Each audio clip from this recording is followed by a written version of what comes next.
नमस्कार दोस्तों। अभी सावन का महीना चल रहा है। सभी भक्त शिव जी की पूजा करते हैं। जहाँ जिसके नजदीक में जो भी शिवालय हो वहाँ जाकर जल चढ़ाते हैं और शिव जी की आराधना करते हैं। बाबा बैद्यनाथ मंदिर द्वादश ज्योतिर्लिंग में एक मंदिर है, जहाँ पर अभी सभी कांवरिये लोग सुल्तानगंज से जल लाकर चढ़ाते हैं।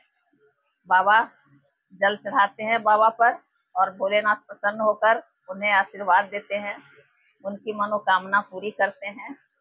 बैद्यनाथ मंदिर को कामना लिंग भी कहा जाता है। वहाँ पूजा करने से सबों की कामनाएं पूरी होती है। वहाँ माता सती का हृदय भी गिरा है, इसीलिए हृदय पीठ भी है।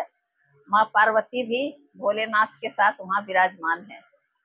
बाबा बैद्यनाथ को रावणेश्वर महादेव का नाम से भी जाना जाता है। इसके पीछे एक कथा है, थोड़ी जानकारी मुझे भी है, उसे आप लोगों के साथ हम शेयर करना चाहते हैं। रावण बहुत बड़ा विद्वान पंडित था। वो शिव भक्त था, शिव जी की आराधना करता था।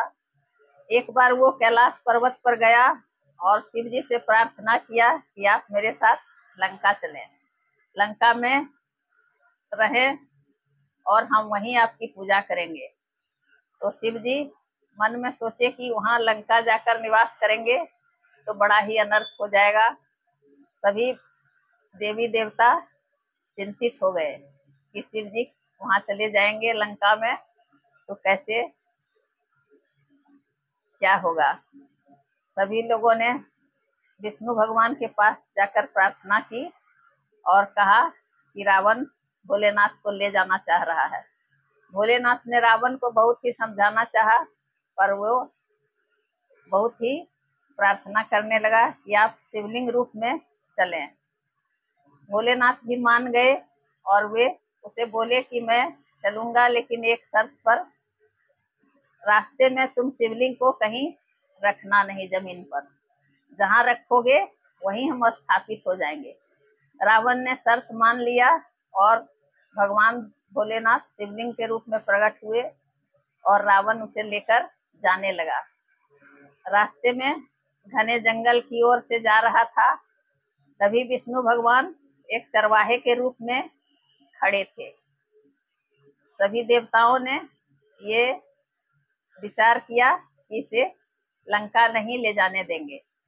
तो विष्णु भगवान एक चरवाहे के रूप में खड़े हो गए और इंद्र भगवान से सभी ने प्रार्थना की वो रावण को लघु शंका प्रतीत करवाएं, और उसे लघु शंका प्रतीत हो तो वे जमीन पर शिवलिंग रखकर जाएगा। तो रावण ने सोचा कि किसी को पकड़ने देंगे और हम लघु शंका करने चले जाएंगे। आसपास उसने देखा, कहीं कोई दिखाई नहीं देने लगा। तभी विष्णु भगवान चरवाहे के रूप में वहां प्रकट हुए।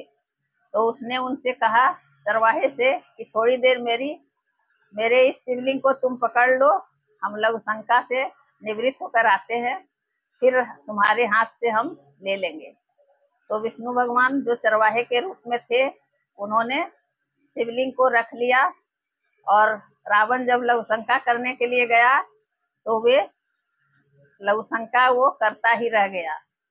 उसे कई दिनों तक लघु शंका होते ही रह गया।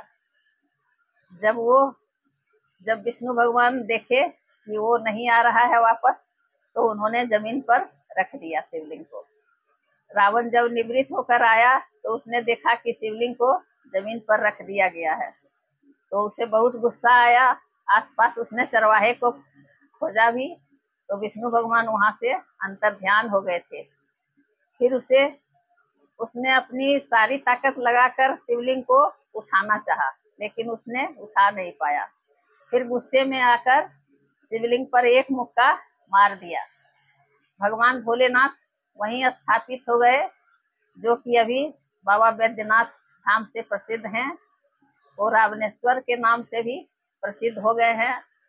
फिर रावण को बड़ा अफसोस हुआ, उसने जल चढ़ाया लाकर, पूजा अर्चना की और फिर वो लंका वापस चला गया। तभी से वहाँ रावणेश्वर महादेव प्रसिद्ध हैं, जो बाबा बैद्यनाथ महादेव हैं, और सभी भक्त लोग वहाँ जल चढ़ाते हैं।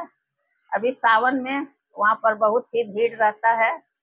कांवरिये लाकर कांवर से जल चढ़ाते हैं। वे सुल्तानगंज से गंगा जल उठाते हैं और कांवर में लेकर आते हैं और जल चढ़ाते हैं और अपनी मनोकामना पूरी करते हैं। बाबा बैद्यनाथ सभी की मनोकामनाओं को पूरी करते हैं। हर हर महादेव बोलबम का नारा लगाते हुए कांवर वाले आते हैं। हर हर महादेव, हर हर महादेव, ओम नमः शिवाय। भोलेनाथ सभी की मनोकामनाएं पूरी करें। जय भोलेनाथ।